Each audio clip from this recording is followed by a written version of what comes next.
No? But in Christ, but Christ all will be made alive. Pinag-distinguish niya.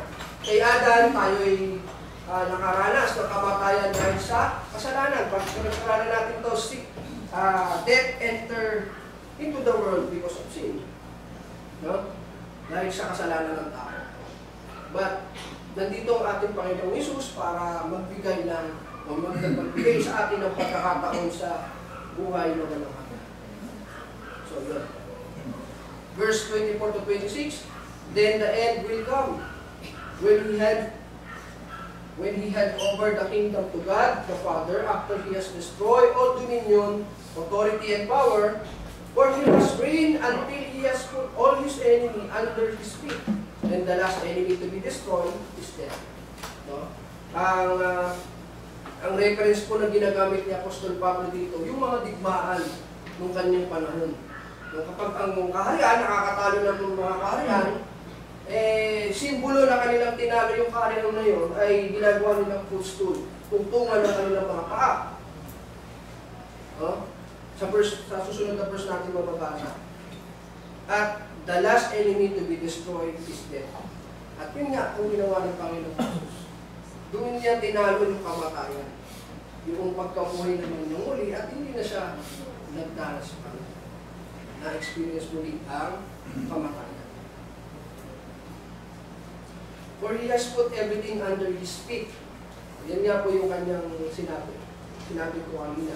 Now, when it says that everything has been put under him, it is clear that this does not include God himself, who put everything under Christ. Siyempre, hindi naman pati yung kapangyarihan ng Ama, o yung Ama ay papasailalim sa paanan ng ating Panginoon Kristo.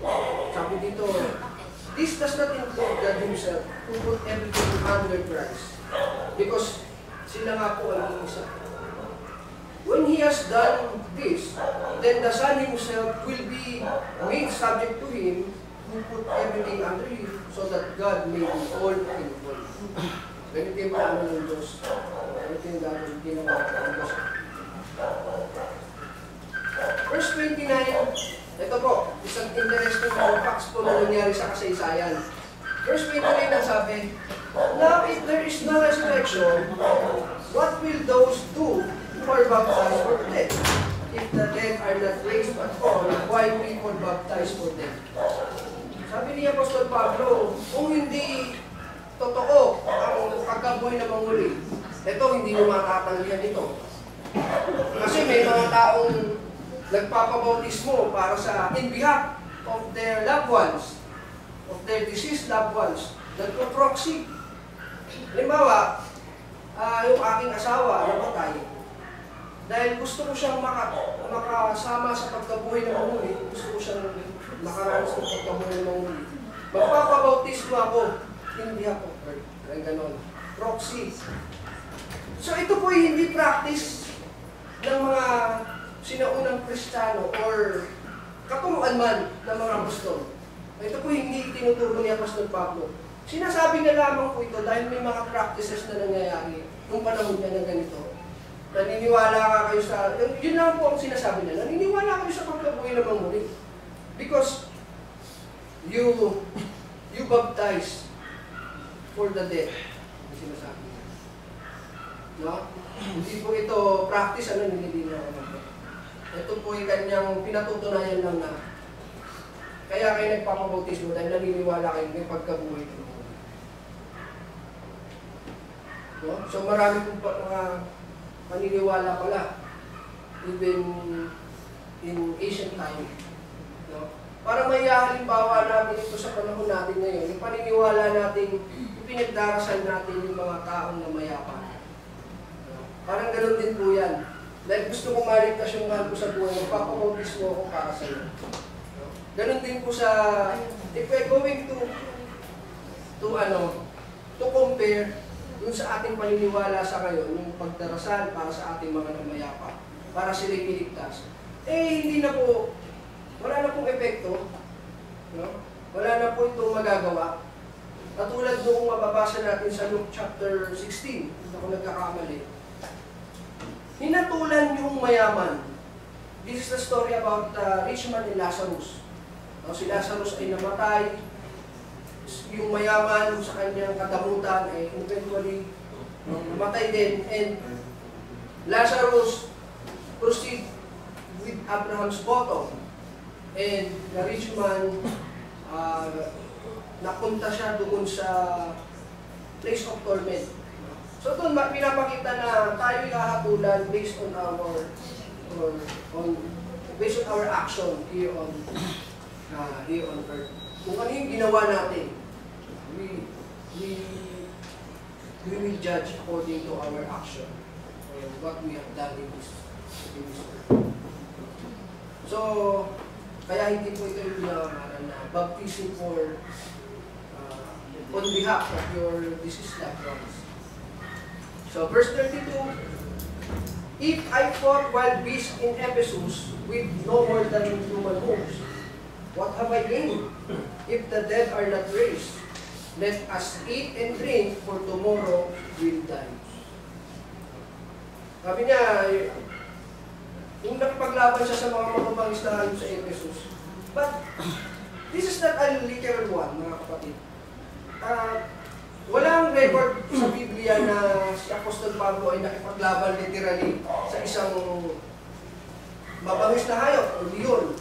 Ang sinasabi niya po dito, yung mga kapatid na nakaranas ng persecution during the time of Nero dun sa Ephesus.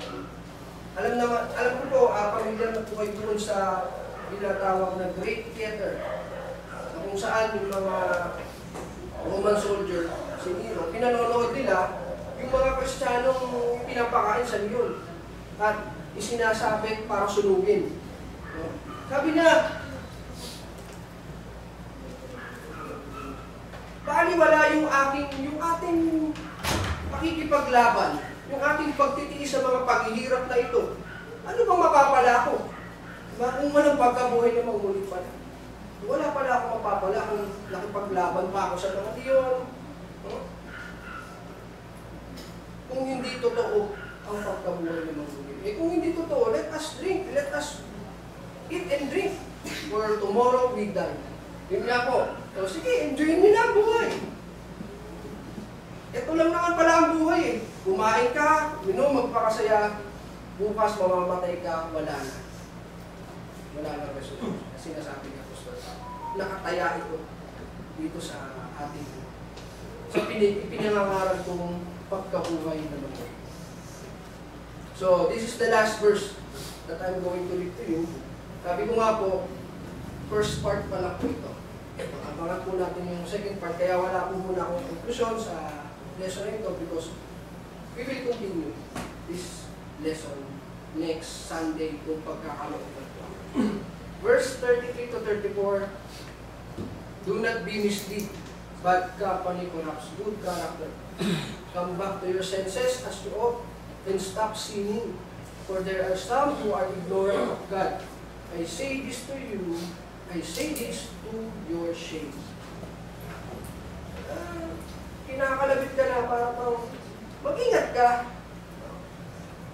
Bad company corrupts good character. Yung inyong senses, yung inyong sarili paprotektahan nyo para hindi tayo mahawa o masira ng mga kasalanan dito sa sanlibutan. Dahil may pagkabuhay ng muli, yung sinasabi ko sa ingatan natin ang ating mga sarili. Tigilan na yung pagkakasala. Stop sinning. For there are some who are ignorant of God. Ignorant of resurrection. May mga tao pinag sinasabi ko ito para sa yung sinasabi. Apostol Pablo sa pangangaral niya ito sa sulat niya sa mga taga-Rome.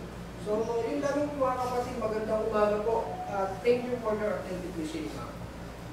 Sa muli po pong pagtayo, maraming salamat.